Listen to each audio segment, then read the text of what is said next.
If there's anything we've learned over the past 2 years is that staying healthy could not be more important. Luckily, we're advanced enough today that we have all sorts of treatments for diseases, but if you took a trip to the doctor's office a mere 100 years ago, it would have been quite unpleasant to say the least. Welcome back to Most Amazing Top 10. I'm your host, Taylor McWaters, and here are the top 10 dark treatments used in history, part 2. Let's do it. Kicking off the list at number 10. Tobacco enemas. When somebody tells you you're blowing smoke, it means that you're lying, right? You're giving this exaggerated information. But back in the 17th and 18th centuries, they literally had to blow tobacco smoke at your behind. Weirdest work break ever. Okay, so why did we perform magician enemas back then? What's the deal? Tobacco smoke enemas were used to treat quite a few symptoms, even our common colds. They came in fancy kits with a pair of bellows and a rubber tube, and of course, there's a tube. We don't just stand around in a circle, casually blowing smoke at someone, being like, you feel better yet? All right. There's a tube. It was a whole medical thing. It was done by medical practitioners. The idea was that tobacco smoke could warm up a soon-to-be dead body. The nicotine would also stimulate your adrenal glands, jolting you back to good health. By the time 1811 came around, they realized that these butt blunts were not a safe treatment.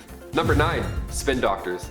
Remember when you were a kid and you would just spin around in a field with your friends and make yourself dizzy? It was all fun. Well, it's all fun and games until somebody passes out. But back in the mid-19th century, that was how medical experts would put you to sleep. More specifically, this is how they used to treat schizophrenia and other mental illnesses. There was a whirling chair and a whirling bed. A whirling bed. You ever lay down after a night out and you feel like your bed's spinning? Times that by 1,000. This is horrible. I laughed out loud writing this. They would spin these poor patients around literally as fast as they could until they blacked out, and the goal was literally to shuffle the contents of their brain around where they would come out sane or normal after.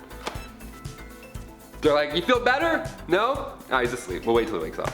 Number 8, animal droppings. Got a sore throat? No sweat. Dog poop is gonna cure that easily. Animal droppings being used in history for medicinal practice will always be hilarious. But it checks out. Makes a lot more sense than spinning a guy around until he's asleep. I don't know. Ancient Egyptian doctors would use donkey, gazelle, fly, and dog droppings to ward off bad spirits, mainly. The demons would try and sneak up on you in the middle of the night and they're like, ugh, this place sucks. Let's go next door. What is that? Yuck. Microflora was often found in these droppings, so the consensus was that these properties could include antibiotic substances. In 1957, a microbiologist, Stanley Falco, began instructing folk to eat their own poo. Yeah, you heard me. Which we at Most Amazing Top 10 respectfully disagree. Gross, don't do that. Next, number 7. Abracadabra. The first time this word was written down was not Harry Potter. It was actually in the early 3rd century AD when the Roman emperor's physician mentioned it in his book of medicine. Patients were instructed to write the word abracadabra over and over, almost like Bart Simpson, only they would have to remove a letter each time they do it. So it's actually easier than what Bart had to do. Wow. And just like that, your malaria is now cured. No, there were other steps involved too. It's not that easy. You would have to bind the paper, then wrap it up in linen, and then wear it around your neck for 9 days, and then and only then can you discard the paper by throwing it over your shoulder into a river running east, not west, east, or else it'll just go that way.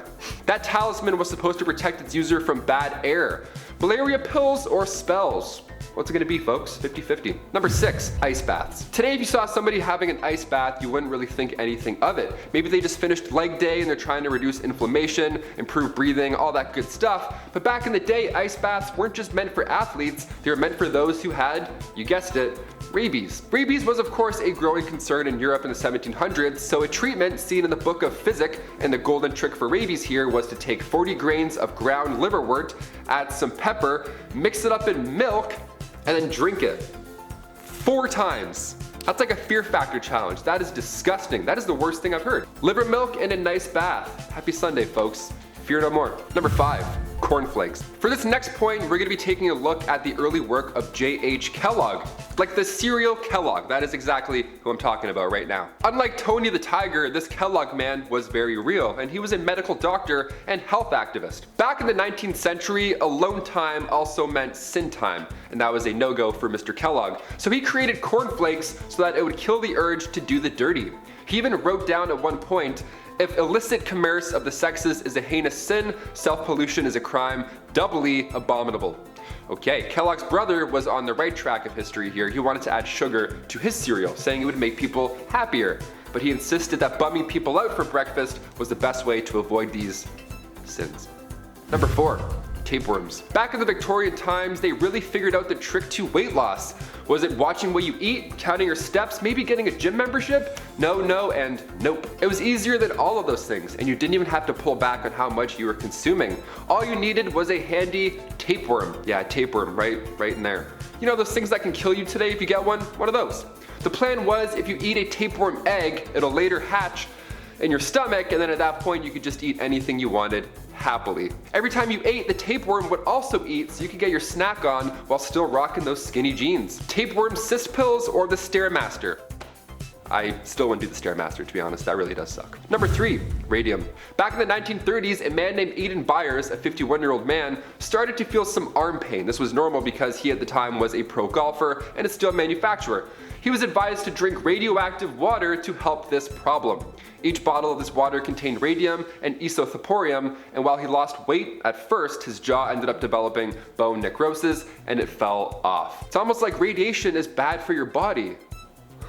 Now, we didn't know this back then, of course, so we had tons of radium-based products, not just the water. Thoradia was a beauty company that made radioactive creams, lipsticks, powders, anything to bring out the shine in you. The Trico system as well was horrible. It was this big desk in the 1920s salons. It was a massive x-ray that would magically remove your hairs for just 20 treatments. Easy breezy. 10 years later, these beauties would develop ulcers, carcinoma, keratosis, and sadly some wouldn't survive its lasting effects of radiation. Vita radium suppositories were hot in the 30s. It was marketed for people who were down in the dumps, people who have lost their charm. Instead of feeling better by exercising and eating well, they would put radium in their bodies. The old tobacco smoke way of fixing your problems, you know? In your butt. Just put it in your butt, you'll feel better. Number 2. Rotting whale body. One of the most strange things on display in the Australian National Maritime Museum exhibit has got to be the whale carcass treatment. The cure for rheumatism back in the 19th century was to crawl inside of a dead whale carcass and just hang out for a bit. Just talk to your friends for a bit, and by a bit I mean 30 hours. A full 30 hours you have to sleep inside of a whale. After that point, you would be healed for at least 12 months. What a deal. It began in the town of Eden, obviously a whaling town on the southern coast of Australia. Only the user's head would be poking out of the whale too. I forgot to mention that. It's like the world's worst sleeping bag. It all started when an intoxicated man stumbled into a dead whale body, passed out, and then when he woke up, his rheumatism was cured. From pale ales to pale whales. No more achy joints for you, my friend. Sweet dreams. And finally, number 1, bird beaks. They say if you're out with friends to have a glass of water after every alcoholic beverage. That way you can skip the hangover, your body's getting hydrated, and you can also keep the party going all night long without embarrassing yourself or feeling sick.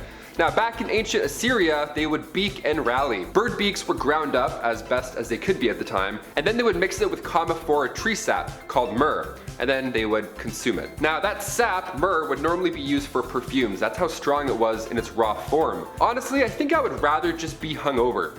Am I crazy? There's no way I'm crushing up beaks. I can barely operate a blender after a night out. I'll just stick with the Gatorades for now. Thanks. Guys, those were just 10 more dark treatments used in history, and you already know there's many more to talk about. So leave a comment down below if a part 3 is in your deepest desires, and we'll do the rest. I've been your host, Taylor McWaters, and we'll see you next time on Most Amazing Top 10. Later, skaters.